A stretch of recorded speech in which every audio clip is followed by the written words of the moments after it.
Hi, welcome to the Silent Avenger channel. If you're enjoying the content, please consider giving it a like and sharing your thoughts in the comments.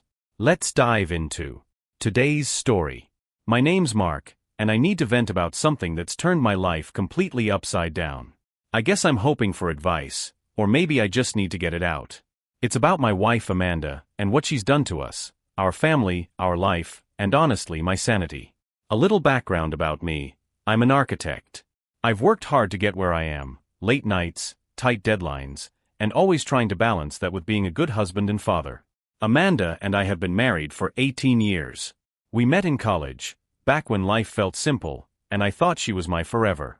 She was charming, supportive, and seemed to understand me better than anyone. Together, we built what I thought was a solid life. But life throws curveballs, and the one Amanda threw has left me reeling. The cracks started showing about a year ago. Amanda became distant, glued to her phone more than usual. She'd brush it off, saying it was just work stress or catching up with friends. I didn't press too hard. After all, we all need an outlet, right? But then her behavior got harder to ignore. Late nights working, mysterious outings she couldn't explain, and always a new excuse. Still, I didn't want to believe it. I convinced myself I was overthinking. We had 3 kids to raise, bills to pay, and memories of better days that I desperately clung to. Then came the night everything changed. I was cleaning up the kitchen after dinner, and her phone buzzed on the counter. It wasn't locked, and curiosity got the better of me. The message on the screen was from someone named Jay. It said, "Can't wait to see you again. Last night was unforgettable." I froze. My hands shook as I scrolled through the conversation. There it was, evidence of an affair, spelled out in texts and emojis. The laughter, the plans, the intimacy. It was like a knife to my chest. I confronted Amanda that night. Her reaction? Denial, then anger, and finally, tears. She admitted to an ongoing affair but claimed it wasn't serious. Just a fling. My world crumbled. But what came next was worse. A confession that one of our kids, our middle son Alex, might not be mine. I'll never forget the look on her face as she said it, like she was shedding a burden she'd carried for years. But for me, it was the beginning of a nightmare. The betrayal, the lies, and now this? It was too much. I didn't sleep that night. How could I? My mind raced with questions. Who was this Jay? How long had this been going on? And Alex, how could I even face him, knowing there was a chance he wasn't my biological son? The morning after Amanda's confession, I felt like I was walking through a fog. I could hear the kids laughing in the living room, oblivious to the chaos brewing in their family. Meanwhile, Amanda sat at the kitchen table, staring at her coffee like it held answers. I broke the silence. "We're getting a DNA test." She flinched but didn't argue. Instead, she nodded and whispered, "I understand." The test wasn't just about Alex. It was about clarity, about knowing if there was anything left to fight for. I had spent years thinking I was building a life with Amanda, only to find out I might have been living a lie. That day, I went through the motions, dropped the kids off at school, worked on blueprints, and tried to appear normal. Inside, I was falling apart. 2 days later, Amanda and I drove Alex to the clinic. He thought it was just a routine checkup. My heart broke every time I looked at him. He was 14, a bright kid with a passion for drawing. He'd spend hours sketching buildings, always showing me his work with a proud grin. It was a love for architecture that I thought we shared. What if it wasn't even in his DNA? Amanda barely spoke during the drive. She kept wringing her hands, her eyes darting between Alex and me. When the test was done, we drove home in silence. The next week was torture. Every time I looked at Alex, I felt a pang of guilt. He had no idea what was going on, and I couldn't bring myself to tell him. The other kids noticed something was off. My eldest, Mia, asked me, "Dad, are you and Mom okay?" "We're fine," I lied. Amanda and I avoided each other as much as possible. When we did talk, it usually ended in arguments. "Why now, Amanda? Why tell me this now?" I snapped one night after the kids were asleep. "I didn't plan to," she admitted. "But I couldn't keep living like this. You deserved to know." Her words felt hollow. I didn't feel like she was trying to do the right thing. It felt more like she was trying to ease her own guilt. When the results came in, I stared at the envelope for what felt like hours before opening it. My hands shook as I read the words that confirmed my worst fear. Alex wasn't mine. I sat there in stunned silence, the paper crumpled in my hand. Amanda walked in and saw the look on my face. She didn't need to ask. "Mark, I'm so sorry." "Don't," I interrupted, my voice cold and flat. "I don't want to hear it." She started crying, but I couldn't muster any sympathy. That night, I couldn't sleep. I kept replaying moments in my head: Alex's first steps, his first day of school, the nights we stayed up late building Lego cities together. None of it felt fake. He might not be my biological son, but I had been his dad in every way that mattered. But could I keep doing it? Could I stay in this marriage and look at Amanda every day, knowing what she'd done? The next morning, I called my brother Eric. He's always been my rock, the one person I can count on to tell me the truth. "Eric, I need your advice," I said, my voice shaking. He listened patiently as I spilled everything. When I finished, he sighed deeply. "Mark, you need to do what's best for you and the kids," he said. "But don't make any decisions you'll regret later. Take your time, man." His words stayed with me. I didn't want to rush into anything, but I also couldn't stay in limbo forever. Later that day, I sat down with Amanda. "We need to talk about what happens next," I said. She looked terrified. "Mark, please don't take the kids away from me.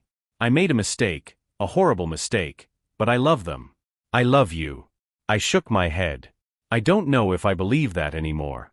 But for now, I'm staying for the kids. They don't deserve to lose their family because of this. It wasn't a perfect solution, but it was the only one I could manage. Life didn't magically go back to normal. If anything, it became more complicated. Amanda tried to make amends, but I couldn't bring myself to forgive her. I kept a polite distance, focusing all my energy on the kids and my work. The hardest part was Alex. He didn't know the truth, and I wasn't sure when, or if, I'd ever tell him. For now, I was holding everything together with duct tape and hope. That's where things stand for now. Let me know if you want me to keep going. Days turned into weeks, and the tension in our house was suffocating. Amanda kept trying to bridge the gap between us, but I couldn't bring myself to respond. Everything felt forced. She'd offer to make my favorite meals, ask if I wanted to talk, even suggest we see a counselor. "I don't need a counselor, Amanda," I snapped one evening. "What I need is a wife who doesn't lie and cheat." She flinched, tears welling up, but I couldn't bring myself to care. Every time I looked at her, all I could see was betrayal. The kids weren't blind to what was happening. Mia, at 16, was old enough to sense something was wrong. "Dad, did you and Mom have a fight?" she asked one evening while I was helping her with her homework. I froze, unsure how much to say. "We're just working through some things," I replied carefully. Mia didn't look convinced, but she didn't press. Alex, on the other hand, was oblivious. He'd bounce into the room with one of his sketches, excitedly asking for my opinion. I'd force a smile and tell him how great it was, but inside, I felt a crushing weight. I found myself withdrawing, spending more time at the office or going for long drives after work. One night, Eric called me out on it. "Mark, you can't just bury your head in the sand," he said. "The kids need you. Pull yourself together, man." He was right, but it was easier said than done. A few weeks after the DNA test, Amanda brought up the subject of telling Alex. "I think he deserves to know," she said hesitantly. My jaw tightened. "You think he deserves to know that the woman he calls Mom betrayed her family? That I'm not his real dad? How do you think that's going to help him, Amanda?" Her face crumpled, but she held her ground. "He's going to find out eventually, Mark. Don't you think it's better if it comes from us?" I hated that she had a point. I hated everything about this situation. After a long, painful discussion, we decided to sit Alex down the next evening. When the moment came, I could barely keep it together. Amanda did most of the talking, explaining in vague terms that there had been complications when Alex was born, and we recently discovered that I wasn't his biological father. Alex looked stunned, his eyes darting between us. "What does that mean?" he asked. "It means I'm not your biological dad," I said softly, my voice cracking. His face crumbled, and he ran upstairs, slamming his bedroom door. That night, I sat outside his room, listening to his muffled sobs. I wanted to go in, to hold him and tell him it didn't matter, but I couldn't move. I felt paralyzed by guilt and shame. The days that followed were a blur. Alex avoided both of us, retreating into himself. It was like a light had gone out in him. The once cheerful kid who used to show me his sketches now barely spoke a word. Amanda tried to reach out to him, but he shut her down every time. "You lied to me," he yelled one afternoon. "You ruined everything." Her tears didn't seem to affect him. If anything, they made him angrier. I eventually forced myself to talk to him. One night, I knocked on his door and found him sitting on his bed, staring at one of his sketchbooks. "Hey bud," I said, my voice awkward and unsure. He didn't look up. I sat down on the edge of the bed. "I know this is hard. Believe me, it's hard for me too. But I want you to know something, Alex. You're my son.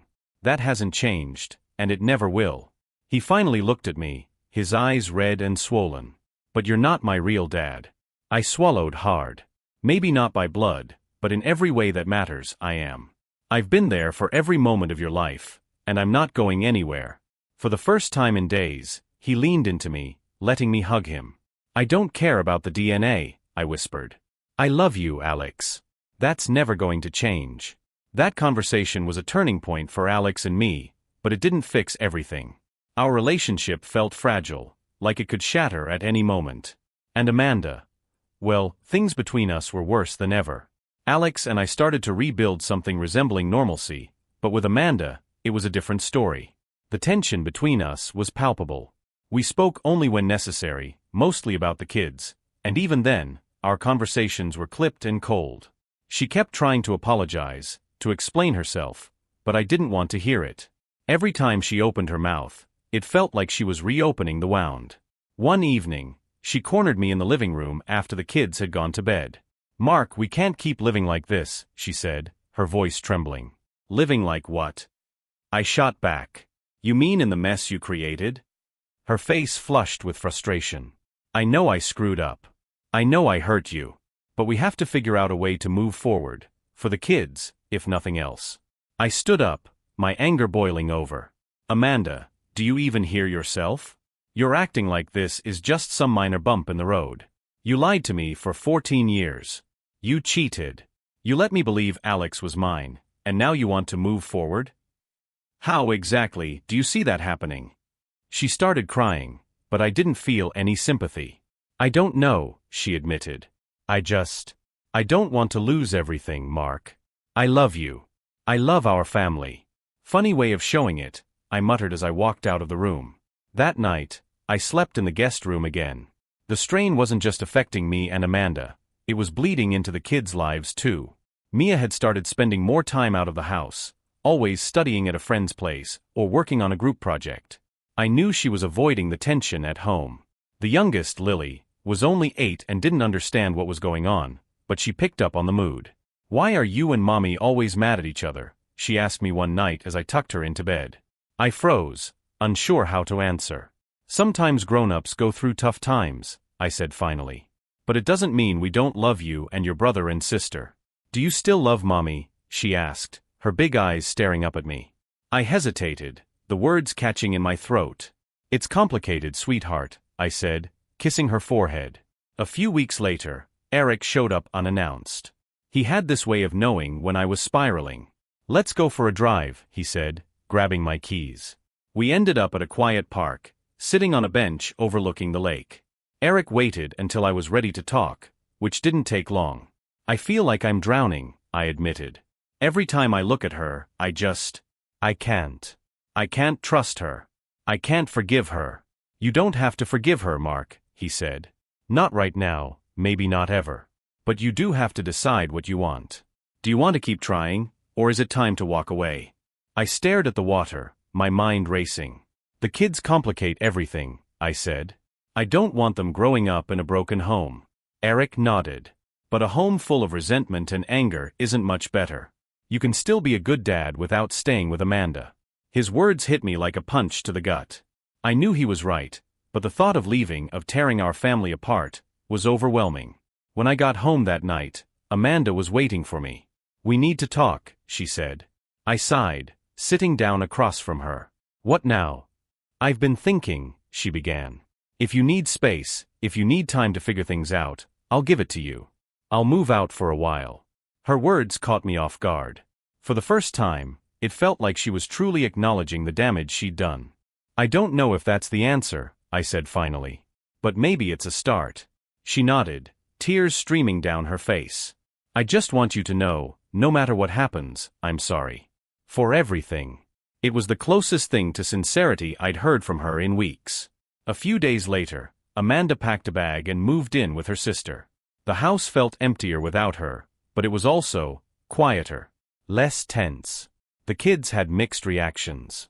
Mia seemed relieved, Alex withdrew even more, and Lily just kept asking when Mommy was coming back. As for me, I felt a strange mix of sadness and relief. For the first time in weeks, I could breathe. That's where things are right now. Amanda's gone, and I'm trying to figure out what comes next. The kids need me more than ever, and I'm doing my best to hold it together for them. It's been a month since Amanda moved out, and the dust is finally starting to settle.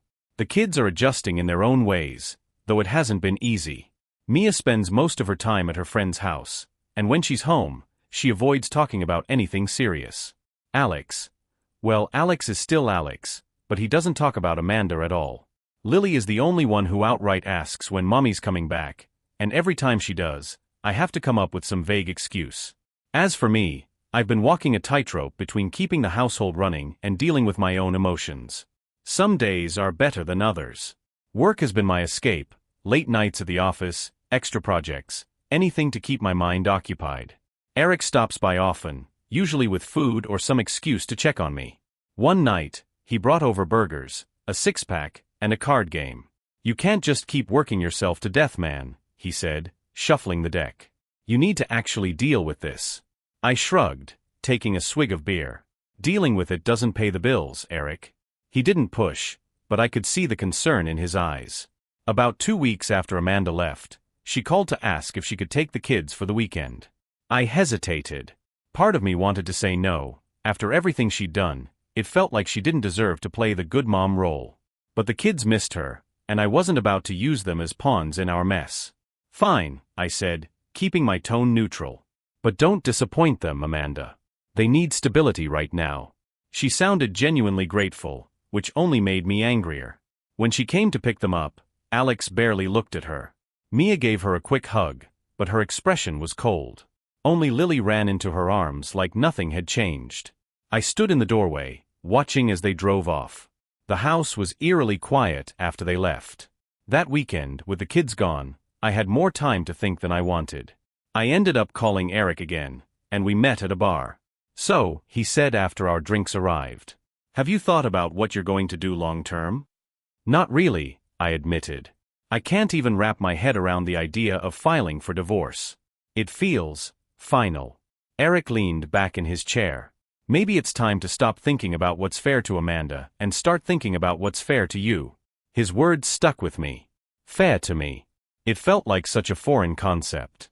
When the kids came back on Sunday night, they were unusually quiet. Lily was her usual chatty self, telling me all about the park and the ice cream Amanda had bought her. Mia and Alex, though, barely said a word. Later, when I asked Mia if everything was okay, she just shrugged. "Mom's trying too hard," she said, her voice heavy with sarcasm. Alex's response was more blunt. "She's fake. I don't trust her anymore." Their words hurt more than I expected. Despite everything, I didn't want them to hate Amanda. She was still their mother, and no matter how angry I was, I didn't want that relationship to be destroyed. The following week, Amanda called again, this time asking if we could sit down and talk. "I just want to discuss where we go from here," she said. "For the kids' sake." Reluctantly, I agreed. We met at a neutral spot, a coffee shop in town. Amanda looked nervous, fidgeting with her cup as she spoke. "I know I don't deserve your forgiveness," she started. "But I want to do what's best for the kids. Whatever that looks like." I stared at her, trying to read her expression. For once, she seemed genuine. "I don't know what's best anymore," I admitted. "All I know is that I can't go back to how things were." Her eyes filled with tears, but she nodded. "I understand. I want to help, Mark. I want to make things right, even if it's just for the kids." For the first time in weeks, I felt a sliver of hope, not for us, but for the possibility that we could at least co-parent without destroying each other.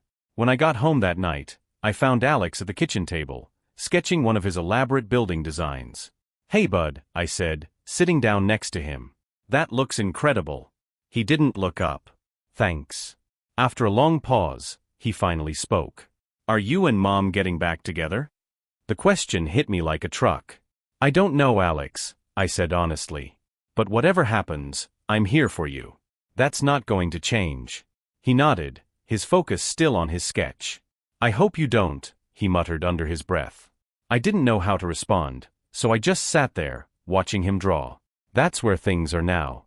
Amanda and I are trying to figure out how to coexist for the kids' sake, but I'm not sure where this road is leading. Some days, I think I can forgive her. Other days, I feel like I never will. Amanda and I settled into a cautious routine of co-parenting. She'd take the kids on weekends, and during the week, I managed everything at home. It wasn't perfect, but it was working, at least on the surface. One Friday night, I was sitting at the dining table reviewing some work plans when Mia walked in. She hesitated before speaking. "Dad, can I ask you something?" "Of course," I said, setting my pen down. "Are you and Mom, done? For good?" Her question caught me off guard, but I appreciated her directness. "I don't know," I admitted. "We're trying to figure things out, but it's complicated." Mia frowned. "You deserve better." Her words hit harder than I expected. I wasn't sure what to say, so I just nodded. Later that night, I found myself thinking about Mia's words. Maybe she was right. Maybe I did deserve better. When Amanda dropped the kids off that Sunday, I noticed she looked exhausted. She barely said 2 words to me before leaving. Mia rolled her eyes as soon as the door closed. "She spent all weekend on her phone," she muttered. Alex added, "She says she wants to fix things, but it doesn't feel real." I didn't know what to say. Amanda's efforts felt half-hearted to me too. The following week, Eric convinced me to go out for a drink. At the bar, he didn't waste any time. "So, are you filing for divorce, or what?" I sighed, swirling the ice in my glass. "I don't know. I keep thinking about the kids." "You think staying in limbo is better for them?" he asked, raising an eyebrow. "You're not doing yourself or them any favors by dragging this out." He wasn't wrong, but it didn't make the decision any easier.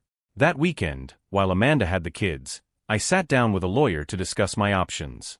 It wasn't a decision I'd made lightly, but I knew I couldn't keep living in this gray area. When Amanda called me that night to check in on the kids, I didn't mention it. I wasn't ready for that conversation yet, but I knew it was coming. The conversation I'd been dreading came sooner than expected.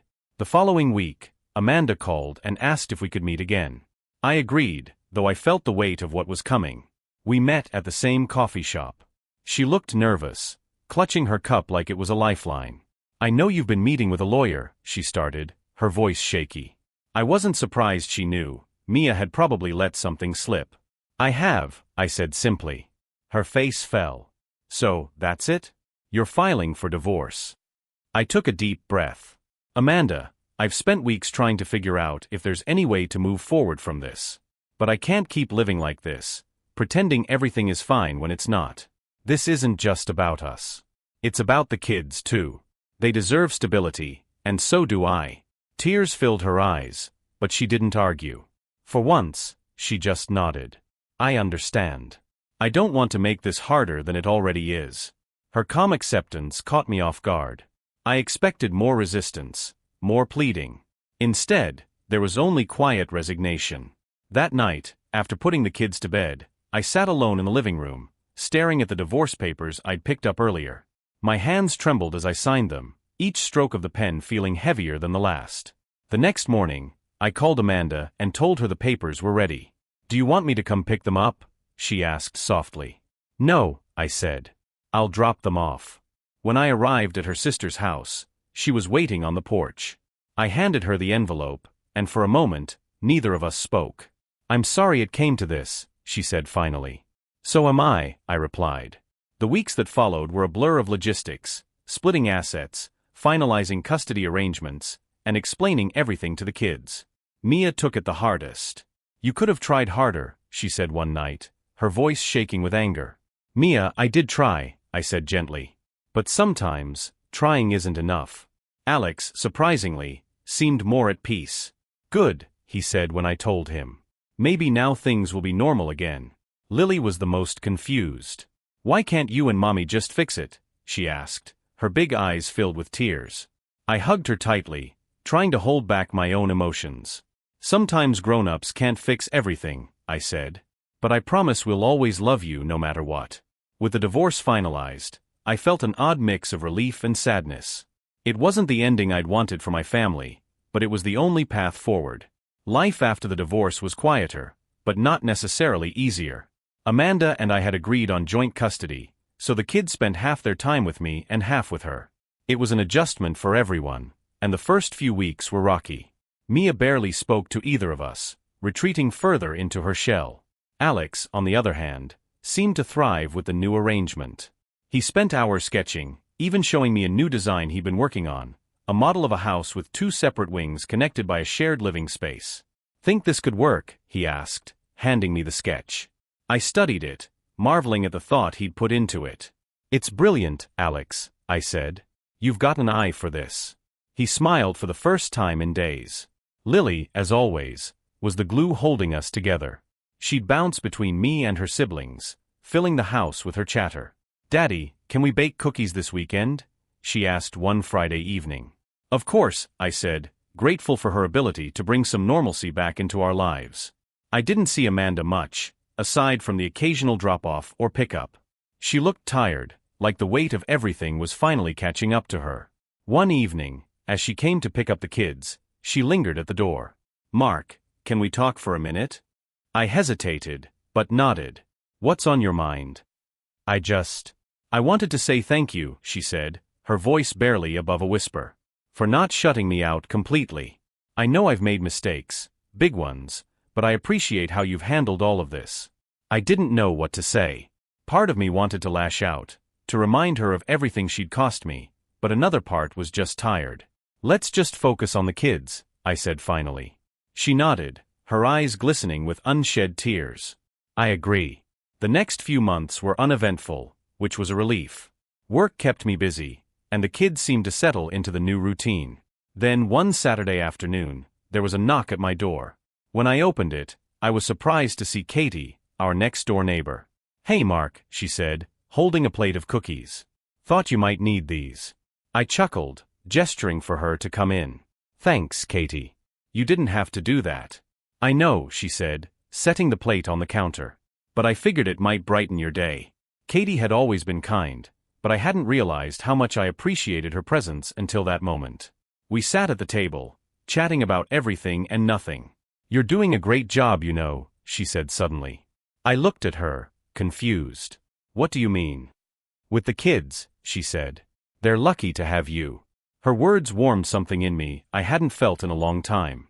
After that visit from Katie, I started noticing her more. Not in a romantic way, at least not at first, but in a way that reminded me what it felt like to have someone in your corner. She'd wave when I was out mowing the lawn, or we'd chat when she was walking her dog. It was small, but it felt nice. The kids liked her too. Lily would run over to pet her dog, a scruffy little mutt named Max, while Katie laughed and offered treats. Alex mentioned once that she had helped him fix his bike.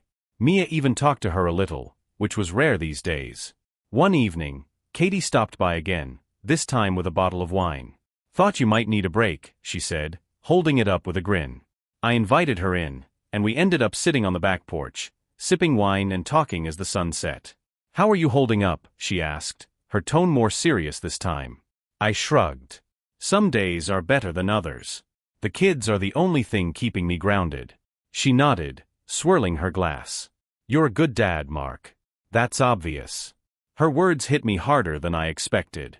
I didn't feel like a good dad most days. I felt like I was barely holding everything together. "You don't have to say that," I muttered. "I mean it," she said firmly.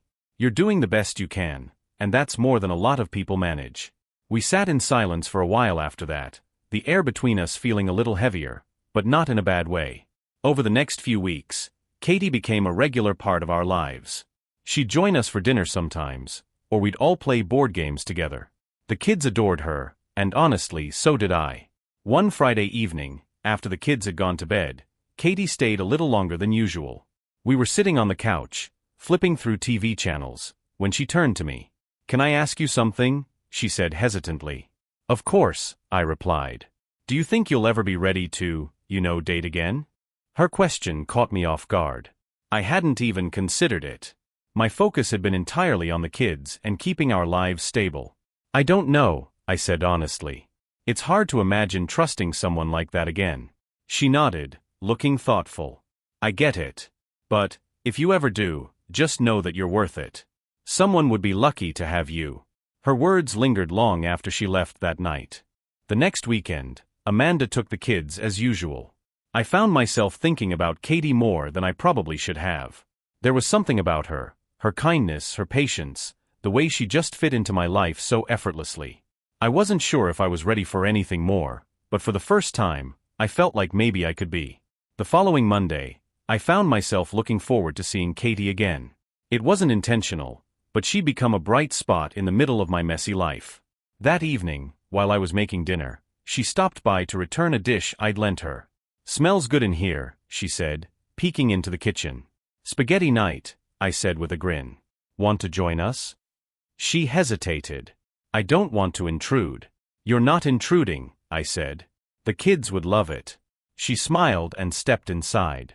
Dinner was lively, with Lily talking non-stop about her class pet, Alex sharing his latest sketch, and even Mia cracking a joke or two. Katie fit right in, laughing and asking the kids questions like she'd known them for years. After the dishes were done and the kids had gone upstairs, Katie lingered in the living room. Thanks for letting me stay, she said. It was nice to be part of a family for a bit. Her words caught me off guard. You don't have family nearby? She shook her head. No. It's just me and Mac. Something in her tone made me want to ask more, but I held back. You're always welcome here, I said instead. She looked at me, her eyes soft. Thanks, Mark. That means a lot. A week later, Amanda texted me, asking if we could swap weekends. Something came up, she said vaguely. I agreed, but I could feel the frustration building. It wasn't the first time she'd rearranged things last minute. When I told the kids, Mia rolled her eyes. Let me guess, she has plans with someone else. Mia, I said, trying to keep my tone even. We don't know that. Come on, Dad. She doesn't care about us. She only cares about herself. I wanted to argue, to defend Amanda for the kids' sake, but I couldn't find the words. That weekend, I decided to take the kids to the park. Katie joined us, bringing Max along. The kids loved it, running around and playing with the dog while Katie and I sat on a bench, watching them. You're good with them, I said, glancing at her. She smiled. They make it easy. There was a pause, a moment where the world seemed to quiet down around us. You're good for us, Katie, I said softly. She turned to me, her expression unreadable. I'm just glad I can help. Later that evening, after the kids were asleep, I found myself replaying the day in my head. Katie's laugh, the way she made the kids smile, the ease of being around her, it all felt so natural. I wasn't sure what it meant or where it was leading, but for the first time in a long time, I felt something I hadn't felt in years, hope. Things with Katie started to feel different after that day at the park. It wasn't anything obvious, just little moments. The way she'd smile when she caught me looking at her, the way she lingered a little longer when we talked. I started to wonder if she felt it too, this shift between us. One evening, after dinner, I was cleaning up when she showed up at the door with Max. Just thought I'd stop by, she said with a shy smile. The kids were thrilled, of course, and within minutes, Lily was playing tug-of-war with Max while Alex showed Katie his newest sketches. Mia sat at the table, scrolling on her phone but occasionally chiming in.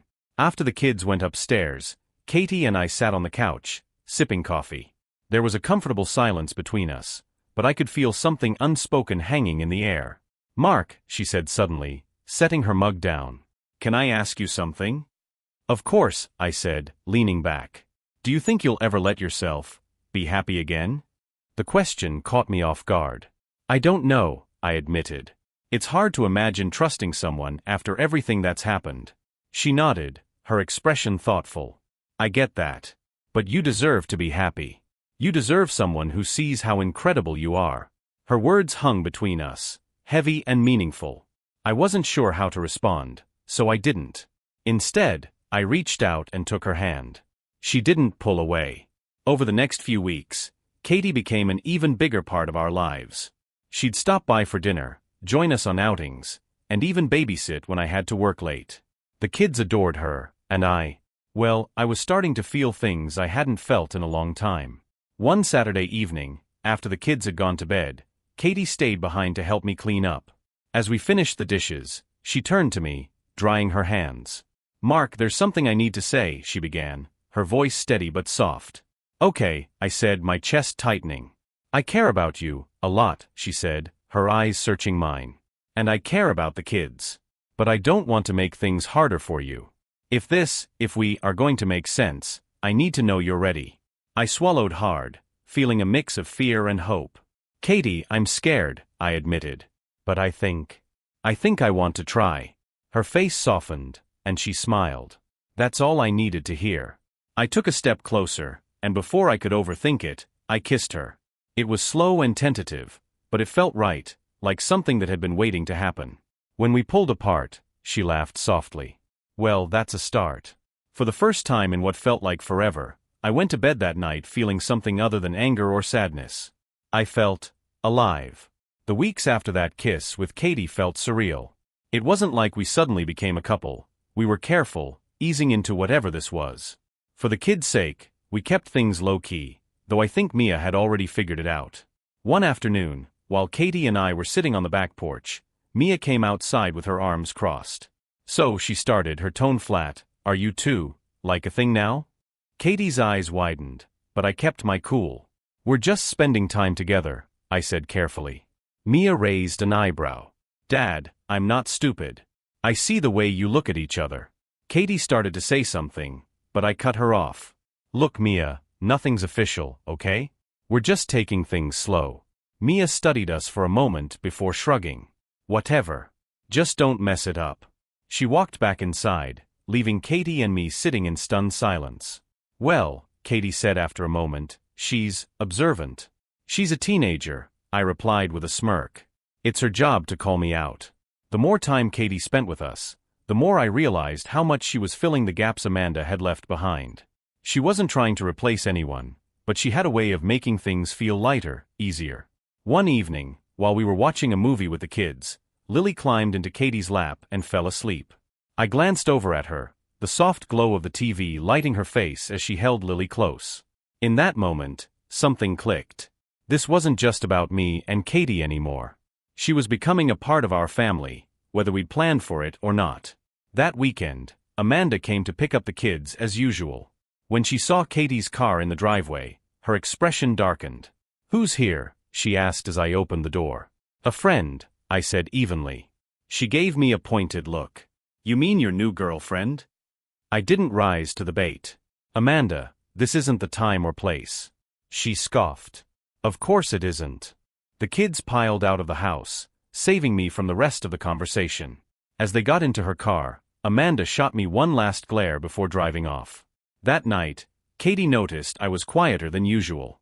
"Is everything okay?" she asked. I sighed, running a hand through my hair. "Amanda wasn't thrilled about you being here." Katie nodded, her expression calm. "I figured this might happen. Do you want me to back off?" "No," I said quickly. I don't want to make things harder for the kids." "You won't," she said, placing a hand on mine. "As long as we're honest with them and with each other, they'll be okay." Her reassurance was exactly what I needed. For the first time in a long time, I felt like I was moving forward, not just surviving, but actually living again. Katie wasn't just a part of my life now, she was helping me rebuild it. Amanda's reaction to Katie's presence lingered in the back of my mind for days. It wasn't just her glare or the pointed tone, it was the unease it stirred in me. Part of me worried she might try to stir up trouble, though I wasn't sure how or why. Katie, on the other hand, didn't seem fazed. She continued to be her warm, steady self, fitting seamlessly into our lives. That Saturday, she invited us over to her house for dinner. It was the first time the kids had been to her place, and they were immediately smitten. Lily loved the little garden in her backyard and spent most of the evening chasing Max around. Alex was fascinated by Katie's collection of antique furniture, sketching a few pieces in his notebook. Even Mia seemed to relax, helping Katie set the table and chatting with her about school. As I watched them, I realized how natural it all felt. This wasn't just a dinner, it felt like the start of something real. On Sunday, Amanda called me out of the blue. "We need to talk," she said, her voice clipped. "About what?" I asked, already bracing myself. "I don't think it's appropriate for you to introduce someone new to the kids so soon," she said. I took a deep breath, keeping my tone calm. "Katie isn't just someone new, Amanda. She's been part of our lives for months, and the kids like her." "That's not the point," she snapped. "You're setting a bad example, parading your girlfriend around like this." I clenched my jaw. "Parading? Amanda, I've been nothing but careful. Katie's been respectful of the kids and of our situation. This isn't about her, it's about you being uncomfortable." There was a long pause before she responded. "I just don't want them getting attached to someone who might not stick around." Her words stung, but I held my ground. "That's not your call to make. I'm doing what's best for them, and for me. You don't get to dictate that anymore." She sighed, muttered something under her breath, and hung up. Later that night, I told Katie about the conversation. "She's worried the kids are getting too attached," I said, shaking my head. Katie frowned. "Do you think she has a point?" "No," I said firmly. "You've been nothing but good for them. Amanda's just trying to hold on to control she doesn't have anymore." Katie nodded, but I could see the doubt flicker in her eyes. "I don't want to cause problems for you, Mark," she said softly. "If you think—" I stopped her before she could finish. "Katie, you're not causing problems. You're helping me fix them." Her smile was small but genuine. That week, I noticed a change in the kids. Lily was more talkative than ever, excitedly planning a garden party at Katie's house. Alex asked if he could show her his latest sketches, something he hadn't even shared with me yet. Even Mia, who was usually distant, seemed lighter, her sarcasm replaced with actual smiles. Seeing them like that, I knew I was making the right choice. Whatever Amanda thought, this wasn't about her anymore. It was about building something new, something better, for me and the kids. Things with Katie were going well, almost too well. Part of me kept waiting for the other shoe to drop, for something to go wrong. But weeks passed, and life settled into a rhythm. The kids were happy, Katie was a steady presence, and even Amanda seemed to back off after our last conversation. One evening, as I was helping Alex with his homework, he hesitated before speaking. "Dad." "Yeah, buddy. Do you think Katie will be around forever?" The question caught me off guard. "Why do you ask?" He shrugged, fiddling with his pencil. "I just really like her. She makes things feel normal, you know." I set down the book I was holding and looked at him. "Alex, I can't promise anything, but I will say this: Katie cares about all of us. She's not going anywhere unless we ask her to." He nodded, his shoulders relaxing a little. "Okay." The next weekend, Amanda texted me, asking if we could talk in person. I agreed, mostly out of curiosity. When she showed up, she looked different. Tired, yes, but also calm. "I wanted to apologize," she said, catching me off guard. "For what?" "For the way I handled things with Katie," she admitted. "I've been holding on to anger that doesn't belong to me. You're moving on, and I need to accept that." Her words were unexpected, but I appreciated them. "Thanks, Amanda," I said. "That means a lot." She hesitated. "I just want what's best for the kids. And maybe this is it." I nodded, unsure what else to say. That night, Katie and I sat on the back porch, watching the stars. "You seem quiet," she said, nudging me gently. "I talked to Amanda today," I said. Katie stiffened slightly but didn't say anything. "She apologized," I continued. "Said she wants to let go of her anger and focus on the kids." Katie smiled softly. "That's good. It'll be easier for everyone if she's on board." We sat in silence for a while, the night air cool around us. Then Katie turned to me, her expression serious. "Mark, do you think this U.S. is what's best for the kids?" Her question wasn't accusatory, just honest. "I think you've already proven that it is," I said. "They adore you, Katie. And so do I." Her eyes softened, and she leaned her head against my shoulder. The next morning, while making breakfast, Mia surprised me by walking into the kitchen and giving me a hug. "What's that for?" I asked, laughing. "Just wanted to say thanks," she said, her voice quiet. "For what?" "For not giving up," she said simply, before grabbing a piece of toast and walking out. I stood there for a moment, letting her words sink in. For the first time in a long time, I felt like I was doing something right.